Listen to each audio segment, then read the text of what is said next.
Estimados televidentes, en este programa al Bicentenario quiero darle las muy buenas noches en este programa, en su casa, UCI Noticias. Esta semana, como todas las semanas aquí en el Perú, demanda una situación ciertamente encrispada por parte de los poderes del Estado. Sin embargo, el presidente del Congreso de la República, el señor Pedro Lachea, ha señalado de manera expresa al presidente de la República: presidente, no tenga miedo a gobernar. En ese sentido, hoy, a través de un tuit, lo ha invitado al presidente de la República para que se puedan reunir respecto a la propuesta de adelanto de elecciones, que vamos a tocarlo el día de hoy. Si es positivo, negativo, o esperamos hasta el 2021, o planteamos un escenario de adelanto de elecciones. En ese sentido, también hay un tema que es fundamental respecto al requerimiento de la variación del mandato de arresto domiciliario por parte del fiscal Domingo Pérez al expresidente Pedro Pablo Kuczynski. No olvidar que cuando se le dio el arresto domiciliario al expresidente Pedro Pablo Kuczynski fue por temas de salud. En ese contexto, el fiscal Domingo Pérez señala que el expresidente viene reuniéndose con congresistas de la bancada que era de Peruanos por el Cambio, y coincidentemente, después de las reuniones y de la renuncia, viene el requerimiento fiscal. Queremos ver si este escenario no solamente es jurídico o también demanda un escenario político.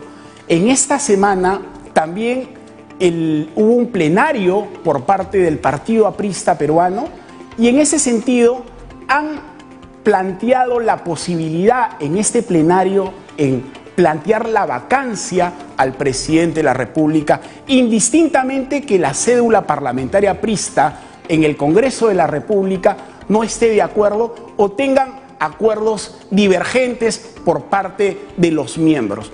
Hoy vamos a tener un programa en el cual vamos a abordar temas de análisis político, de análisis jurídico. Adicionalmente, vamos a impulsar algunos ejes de desarrollo, principalmente hoy en el sector turismo. Y quiero señalar que nosotros hemos hecho un informe en el cual el presidente del Congreso de la República, Pedro Lachea, invita al presidente de la República, Martín Vizcarra, que no tenga miedo a gobernar. En ese sentido, continuamos en este programa con nuestras invitadas en este primer bloque, y que luego se las voy a presentar para efectos de seguir con el informe respecto al presidente del Congreso de la República, invocando al presidente de la República que no tenga miedo a gobernar. Con ustedes este informe. Mi llamado a no tener miedo a gobernar ha sido hecho con el mayor de los respetos y no buscar enfrentamiento con el primer mandatario. Un trabajo que, según Pedro Lachea, no fue confrontacional, tuvo respuesta inmediata de Martín Vizcarra. El jefe de Estado reiteró estar dispuesto al diálogo, a lo que el titular del Parlamento respondió: Qué bueno ha sido escucharlo, presidente Martín Vizcarra. Con el diálogo la democracia se fortalece. Ponga usted día y hora.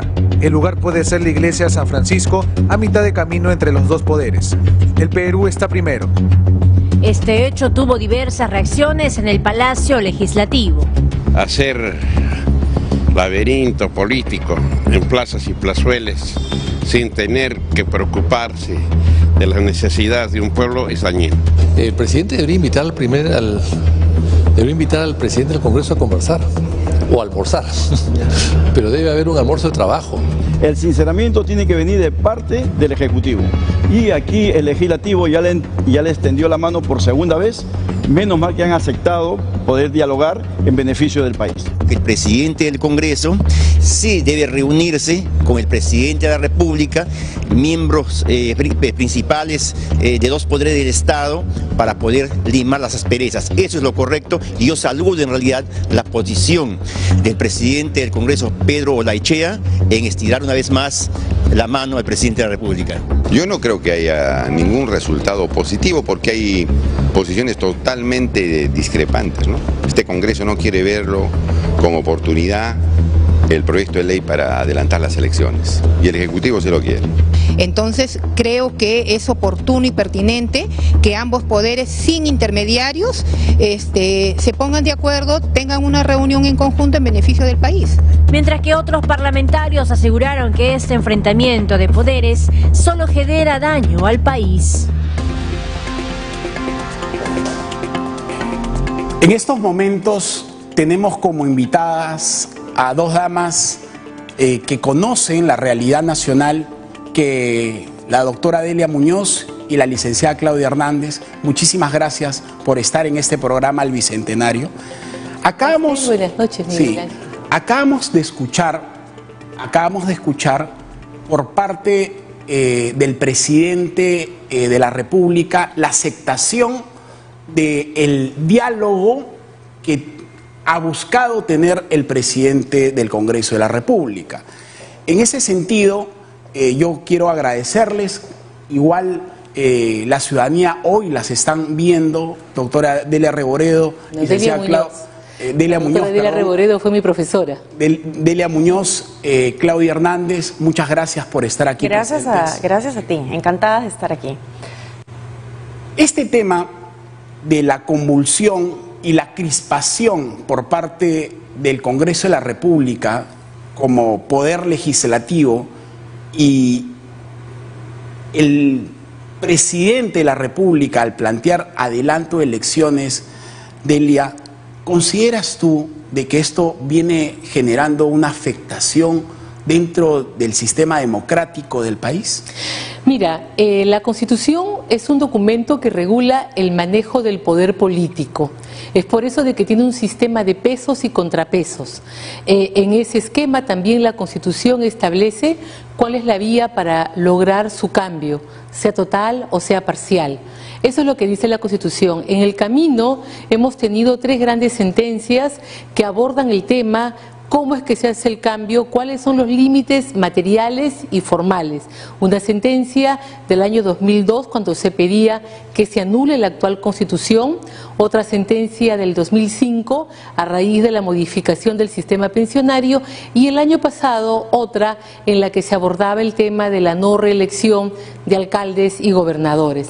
En esos 3 cuerpos jurídicos, el Tribunal Constitucional estableció que los límites materiales son la forma, aprobación del Congreso, de la reforma, y es el que decide si la segunda parte va o no a referéndum. Al presidente le reconoce la iniciativa legislativa y recuerda que no puede observar una ley de reforma. Y luego, en cuanto al fondo, establece que hay algunos aspectos que no pueden ser objeto de ningún toque, como el modelo republicano, como el modelo económico, el sistema de gobierno y los plazos electorales. Es lo que le va a llamar las cláusulas pétreas. Desde ese punto de vista, la propuesta que plantea el presidente Vizcarra va contra lo que ha establecido el Tribunal Constitucional de cómo se debe de interpretar las cláusulas determinadas en la Constitución. Eso significa de que ante una situación de crisis política como la que atraviesa el señor Vizcarra, debe utilizar otros artículos, otros mecanismos que también trae el cuerpo legal y no plantear el adelanto de vencimiento de mandatos tanto para presidente de la República como para Congreso. Pero doctora Muñoz, si bien es cierto, estos mensajes inicialmente son jurídicos y lo contempla el artículo 206 de la Constitución Política con respecto a iniciativas legislativas, y ahí sí te hago la pregunta ahí, Claudia, ¿qué mensaje en términos políticos tiene esta propuesta de adelanto de elecciones por parte del presidente Martín Vizcarra? Pueden entenderse distintos escenarios. En primer lugar, hay una gran responsabilidad que tiene el mandatario de entrega de resultados de cara al Bicentenario. Hay una propuesta de gobierno que tiene que ver la luz, y la luz son los entregables a las distintas regiones de nuestro país y especialmente reducir la brecha de pobreza que existe ahorita en nuestras regiones. Escucho distintas propuestas políticas de distintos grupos, especialmente de izquierda, sobre el tema de adelanto de elecciones, considerándolo una forma democrática de entregarle al pueblo una una verdadera lucha contra la corrupción, que se vaya uno y que se vayan todos, ¿cierto? Pero no escucho realmente a los grupos de izquierda hablar especialmente, por ejemplo, del tema de pobreza. El desarrollo económico, la ejecución presupuestal a nivel nacional está muy baja. Nunca antes hemos tenido indicadores que nos den tanta pena y tanta frustración como los que ahora tenemos en cuanto a ejecución presupuestaria y a crecimiento económico. Se dijo a principios de julio que nosotros íbamos a crecer 2.9. Ya veníamos hablando antes de 3 puntos de crecimiento, ¿recuerdas? De cara a diciembre del año a diciembre del 2019. Después se bajó a 2.9. En el mensaje presidencial nos prometen 3.5 de crecimiento. Digamos, ¿cuál va a ser el escenario tan óptimo para que se pueda ejecutar una economía tan bien llevada para tener al final de año un entregable de 3.5? Nuevamente hemos retrocedido. Ahora hay un pronunciamiento oficial que dice que vamos a llegar a 2.4. Finalmente, tú me preguntas, ¿cuál es el entendimiento político y la intención detrás de una propuesta de adelanto de elecciones? También puede ser el no tener entregables concretos de cara al 2019 y tener que retrotraer la responsabilidad y delegársela a los grupos políticos, algo que no tiene nada que ver con el la inminente capacidad de gestión del gobernante. ¿Me permite completar la idea de Claudia? Doctora Muñoz, usted ha sido procuradora del Estado, defensora del Estado, ¿no? El tema jurídico y el tema político están entrelazados uno y el otro, permanentemente en este problema de crispación. Y la consecuencia es lo que señala la licenciada Hernández respecto a la consecuencia económica frente al tema de la inversión. El tema jurídico, propiamente dicho, está siendo utilizado en estructuras políticas en estos momentos aquí en el Perú. El asunto es de que se utiliza una forma jurídica para buscar salida a un problema que no necesariamente es jurídico, porque no teníamos discusión sobre la vigencia de los plazos. Ya habíamos hecho la transición democrática después de la renuncia del presidente Fujimori. Entonces lo que hay es un problema de crisis, de momento, de no ejecución presupuestal, de críticas al gobierno, de críticas al Parlamento, pero eso no es un problema de carácter jurídico, es un problema de carácter político, es un problema de carácter económico, es un tema de gobernabilidad práctica que implica de que se tienen que tomar otro tipo de medidas. Cambiamos la Constitución, vamos a elecciones y los problemas van a continuar siendo exactamente los mismos o de repente los peores, ¿no?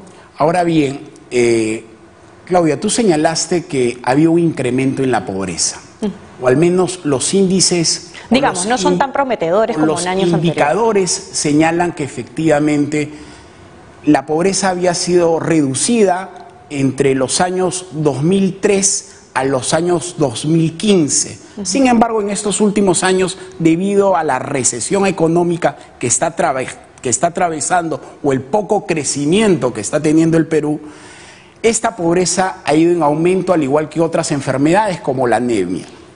Y lo que no estamos viendo son los ejes de desarrollo.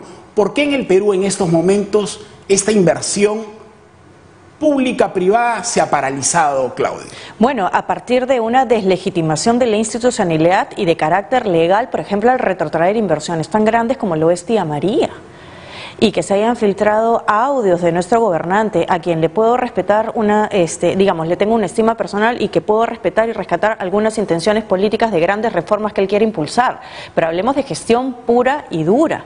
El tema de retrotraer una inversión tan grande contractualmente, digamos, en un ámbito legal que se puede dar con total tranquilidad, en donde se filtra un audio y él trate de buscarla sin razón, no de carácter técnico, no de carácter contractual, no de carácter de índoles similares, más bien para contentar intenciones políticas de dirigencias arequipeñas, eso pone en gran cuestionamiento la inversión privada en todos sus niveles, internacional así como nacional. Esta filtración de los audios en la cual el presidente tomaba ya una posición por la revocatoria de la licencia de construcción en el caso de Tía María, ¿podría considerar el Congreso para efectos de una vacancia por incapacidad moral? No, yo creo de que el tema de la incapacidad moral, en primer lugar, no está regulado en el país y es una cuestión de una falta de capacidad de decisión, una conducta, por ejemplo, alguien que se dedica a la bebida, que no tiene control. Esta es una decisión de carácter político, además es una decisión de abajo de la mesa, puede generar otro tipo de responsabilidades, pero yo cuestiono mucho de que se pueda hablar de una vacancia moral por una decisión de este tipo, ¿no? Yo creo que eso lo que nos ha mostrado es a un gobernante que estaba realizando un acuerdo político y planteando algo y que luego le da forma. Para mí lo que afecta allí es la institucionalidad y el Estado de Derecho, porque ya pone en entredicho a lo que es la jurisdicción administrativa, que en nuestro país es bastante importante, ¿no? Entonces, para mí eso implica otro tipo de infracciones que no es necesariamente el tema de incapacidad moral, ¿no? Doctora Muñoz y licenciada Hernández, Delia y Claudia, ustedes ven al presidente que no tiene bancada en el Parlamento importante. Es más, ha tenido que golpear y pechar permanentemente al Congreso para sostenerse políticamente y sea la ciudadanía su gran bancada, porque la población, la gran ciudadanía, ve con buenos ojos al presidente Vizcarra. En ese sentido, tú como comunicadora política, Claudia, ¿qué mensaje está dando el presidente de la República ante la ciudadanía por parte del Congreso y los diversos poderes del Estado? Lo que pasa es que en realidad lo que yo creo es que la gente ha llegado a un nivel de frustración tan grande que lo que queremos ver correr son cabezas, ¿cierto? La lucha contra la corrupción queremos como sociedad verla como una lucha frontal de nuestro mandatario. Sin embargo, eso no implica que se generen divisiones entre las distintas fuerzas de máxima toma de decisiones en nuestro país, como lo es la fuerza parlamentaria también, con quien principalmente se tiene que ser conciliador. Ahora un presidente, más aún que no tiene apoyo legislativo, tiene que tender puentes con las distintas fuerzas en el Parlamento. Creo, desde mi posición, que pechar al Congreso no es una conducta que haya llevado al presidente Vizcarra a lograr cosas trascendentes. Cuando, por ejemplo, se hablaba acerca de la reforma política, de la lucha de cara a la corrupción, el adelanto de elecciones como un mecanismo para poder sanear el territorio peruano y obviamente institucional, no creo realmente, si hacemos memoria, bueno, pongámonos a pensar nosotros, invito al público también para que haga el mismo ejercicio. ¿Qué gran inversión o qué gran obra ha vetado, por ejemplo, la bancada principalmente de oposición fujimorista, los apristas, los distintos grupos? ¿Qué gran proyecto de inversión en nuestro país se ha llevado a cabo que ha tenido, digamos, el condicionamiento negativo por parte de alguna fuerza parlamentaria? Ni uno. Pero también es verdad que la ciudadanía que hoy nos está viendo y las está viendo están cansados del establishment político. Claro, por supuesto. Este establishment que decía que efectivamente crecíamos mientras que ese sector se mantenía en la pobreza. Pero, doctora, Pedro Pablo Kuczynski, ¿se está utilizando a la Fiscalía como brazo político por parte de este Ejecutivo en razón a este requerimiento de variación de mandato de un hombre de más de 80 años para que tenga prisión efectiva? Yo no tengo pruebas como para poder señalar una afirmación de ese tipo, pero lo que sí hay es una apariencia que o los fiscales o los políticos se están encargando de generar. Cuando se tiene un presidente que regresa al país para defender a fiscales, cuando pide públicamente la destitución de otros, hoy día dice que no está de acuerdo con la solicitud de llevarlo a una prisión efectiva. Ese tipo de cosas hacen daño, demuestran una poca conducta democrática y poco respeto a lo que es la independencia de poderes. Pero de allí a ir a establecer de que hay una manipulación absoluta, creo que hay una distancia. Que pueden haber algunos niveles de coordinación, podría ser, porque en los últimos tiempos, por la lucha anticorrupción, por los cambios constitucionales y porque el presidente está presidiendo, valga la redundancia, la Comisión de Reforma del Sistema Judicial, entonces uno puede empezar a levantar las cejas. Yo espero que el presidente deje ese cargo, porque él conduce el Poder Ejecutivo y el Poder Judicial, el sistema judicial siempre ha sido independiente y no puedes tú tener a la cabeza de otro poder presidiendo el espacio de reforma. Eso sí me parece a mí mucho más peligroso que en el caso concreto que me parece responde a los cuestionamientos que se estaban haciendo en otro caso a la Fiscalía, ¿no? Claudia, coincide la salida de la bancada de 3 congresistas que visitaron a Pedro Pablo Kuczynski en su casa ¿Es una coincidencia solamente o qué mensaje político está generando la Fiscalía ante este requerimiento fiscal? ¿Sabes lo que pasa? Que no puedo adelantar un juicio de valor sobre, digamos, el factor predominante que ha tenido la Fiscalía en este caso para hacer una aseveración tan grave como la que hicieron. No son solamente las personas mencionadas por parte del fiscal las que han visitado a don Pedro Pablo. Hay otras personas que también, una está sentada aquí en tu set, y hay otros muchos, principalmente, Miguel Ángel, de fuerzas opositoras parlamentarias. O sea, no estamos hablando solamente de gente que ha pertenecido a la bancada de Peruanos por el Cambio, estamos hablando de gente de distintas fuerzas, gente de APP, gente de Fuerza Popular, gente de grupos de izquierda, independientes como lo soy yo, que estoy acá sentada. O sea, hay visitas de carácter inminentemente humanitario que se han dado a lo largo de todo este tiempo, visitas legítimas como las que debe de recibir cualquier persona que está en situación de reclusión. Es un derecho fundamental también de la persona que está ahorita con alguna investigación en curso a raíz de las prisiones preventivas o que de pronto tienen penas y sentencias. Ya, es un carácter legítimo también tener algún tipo de vínculo social o visitas humanitarias. No se puede interpretar todo como una visita de carácter maquiavélicamente político, porque acá no creo, sinceramente, que se esté cocinando nada a espaldas o a puerta cerrada en la casa de Choquehuanca de don Pedro Pablo Kuczynski. Entonces el argumento, sinceramente, el fiscal, a mí personalmente me parece un exceso. Mira, una de las cosas... Más aún porque no hay sentencia, hay investigación en curso. Una de las cosas importantes que nosotros al Bicentenario está buscando es el tema de que más mujeres estén participando en la vida política del país. Y es más, la propuesta aprobada por el Congreso sobre la paridad de género de alguna u otra forma genera equidad entre la gestión del hombre con la mujer, y me parece importante. Delia, Claudia, yo les agradezco inmensamente. Permíteme un paréntesis sobre ese tema. La reforma constitucional se aprobó porque la habían pedido hasta antes, creo que de un día viernes. Se aprueba, sin embargo, el expresidente del Congreso no le envió nunca para la respectiva promulgación. Recién cuando hubo el cambio de mandato en el Congreso es de que se ha visto los pendientes y se ha enviado a Palacio. O sea, de que hubo toda la correría para llegar a eso y no se materializó todavía la reforma. Yo me comprometo en invitarlas en otra ocasión. Lamentablemente el tiempo para englobar nuestras ideas, porque justamente nos debemos al público. Porque justamente, no, y es más, la ciudadanía quiere escucharlas, porque tienen no solamente un enfoque jurídico, sino también político. Mira, y también tengo un enfoque desde el punto de vista de mujer. Yo creo que de las mujeres somos importantes en la sociedad porque somos la mitad de la PEA, somos los agentes económicos, el 20% de mujeres somos cabeza de familia.